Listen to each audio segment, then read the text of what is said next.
عالمی ادارہ صحت کے کردار کو مستحکم کر دے گی۔ ناظرین اکرام، واضح رہے کہ اس سے قبل چین نے یورپی یونین پر بھی دباؤ ڈالا ہے کہ وہ اپنی ایک رپورٹ کو شائع نہ کرے جس میں بیجنگ پر الزام لگایا گیا تھا کہ اس نے کرونا وائرس سے متعلق غلط معلومات پھیلائیں۔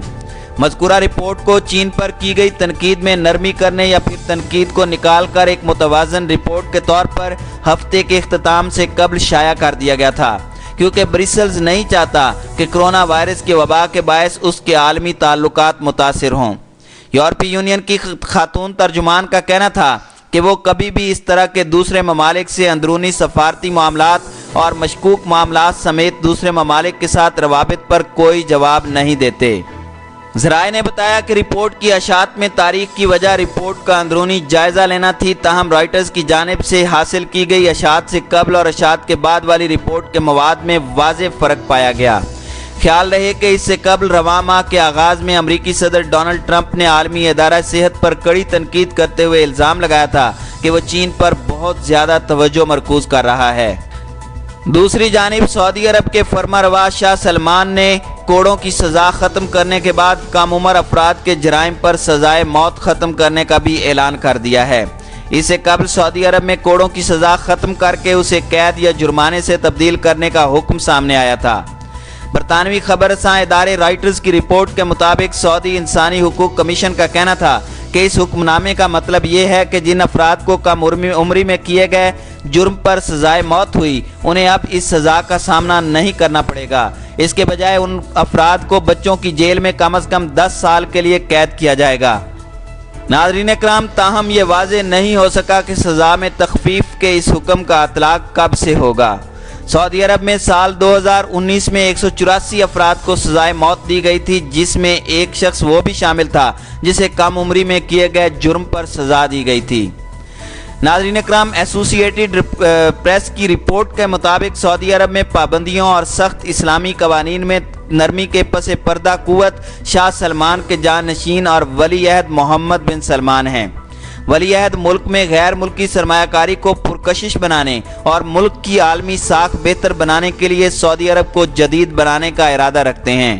تاہم اس کے ساتھ ہی وہ لبرلز، خواتین کے حقوق کے لیے کام کرنے والے رضاکاروں، ادیبوں، معتدل مذہبی رہنماؤں اور اصلاحات کے حامیوں کے خلاف کریک ڈاؤن کی نگرانی کرتے نظر آئے۔ شاہ سلمان کے جاری کردہ شاہی فرمان کے تحت سزائے موت ختم کرنے سے ملک کی اقلیتی اہل تشیع برادری کے 6 افراد سزائے موت سے بچ سکتے ہیں جو 18 سال سے کم عمر میں جرائم کے مرتکب ہوئے تھے۔ شاہی فرمان میں پروسیکیوٹر کو مقدمات پر نظر ثانی کرنے اور جو مجرمان 10 سال کی سزا بھگت چکے ہیں ان کی مزید سزا ختم کرنے کا بھی حکم دیا گیا۔ تاہم فرمان کے مطابق کم عمر افراد کی دہشت گردی سے متعلق مقدمات کو الگ طریقے سے چلایا جائے گا اور فوری طور پر واضح نہیں ہوا کہ یہ مقدمات بھی 10 سال کی قید کے پابند ہوں گے یا نہیں۔ دوسری جانب فلسطین کے صدر محمود عباس نے دھمکی دی ہے کہ اگر مقبوضہ مغربی کنارے کا اسرائیل میں انضمام کیا گیا تو فلسطینی حکام کے اسرائیل اور امریکہ سے ہوئے معاہدے کو مکمل طور پر منسوخ تصور کیا جائے گا۔ انہوں نے فلسطینی ٹی وی سے گفتگو میں کہا کہ ہم نے امریکہ اور اسرائیلی حکومت سمیت متعلقہ بین الاقوامی فریقین کو آگاہ کر دیا ہے کہ اگر اسرائیل نے ہماری زمین کے کسی حصے کا انضمام کرنے کی کوشش کی تو ہم ہاتھ باندھے نہیں کھڑے رہیں گے۔ ناظرین اکرام، واضح رہے کہ فلسطینی صدر اس سے قبل بھی متعدد مواقع پر خبردار کر چکے ہیں کہ اگر انہوں نے نام نہاد صدی کے معاہدے سے آگے بڑھنے کی کوشش کی تو فلسطینی حکام موجودہ معاہدے کو منسوخ کر سکتے ہیں۔ ناظرین اکرام، امریکی صدر ڈونلڈ ٹرمپ اسرائیل اور فلسطین کے درمیان تنازع کے حل کے لیے جنوری میں اپنی طرز کا ایک منصوبہ لے کر آئے تھے جس میں متعدد متنازع شقوں پر فلسطین سمیت دنیا بھر کے مسلم ممالک نے تحفظات کا اظہار کیا تھا۔ اس مجوزہ منصوبے میں اسرائیلی عوام کے دہائیوں پرانے مطالبات کو تسلیم کرتے ہوئے فلسطین کو محدود اختیارات کے ساتھ اقتدار دینے کی تجویز پیش کی گئی تھی۔ تاہم سب سے زیادہ متنازع بات یروشلم کو اسرائیل کا دارالحکومت قرار دینے کے ساتھ ساتھ مقبوضہ مغربی کنارے کی بستیوں اور وادی اردن کو اسرائیل میں ضم کرنے کی اجازت دینا تھا۔ فلسطینی گروپوں نے ان امریکہ اور اسرائیل کے اس مشترکہ منصوبے کو متفقہ طور پر مسترد کر دیا تھا اور اسے اپنے حقوق پر ڈاکہ قرار دیتے ہوئے اسرائیلی قبضے کے خلاف متفقہ لائحہ عمل تیار کرنے کا مطالبہ کیا تھا۔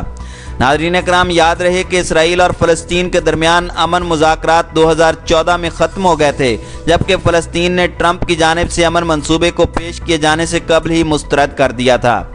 فلسطین اور عالمی برادری اسرائیلی آبادیوں کو جنیوا کنونشن 1949 کے تحت غیر قانونی قرار دیتی ہے، جو جنگ کے دوران قبضے میں لی گئی زمین سے متعلق ہے، جبکہ اسرائیل بیت المقدس کو اپنا مرکز قرار دیتا ہے۔ تاہم فلسطینی حکام کے تمام تر اعتراضات اور احتجاج کے باوجود امریکی صدر نے 6 دسمبر 2017 کو مقبوضہ بیت المقدس کو اسرائیل کا دارالحکومت تسلیم کرنے کا اعلان کرتے ہوئے امریکی سفارت خانے کو تل ابیب سے بیت المقدس منتقل کرنے کی ہدایات جاری کی تھیں۔ فلسطین نے ٹرمپ انتظامیہ کی جانب سے بیت المقدس کو اسرائیل کا دارالحکومت تسلیم کرنے کے فیصلے کو مسترد کر دیا تھا، جس کی حمایت عالمی سطح پر دیگر ممالک نے بھی کی تھی۔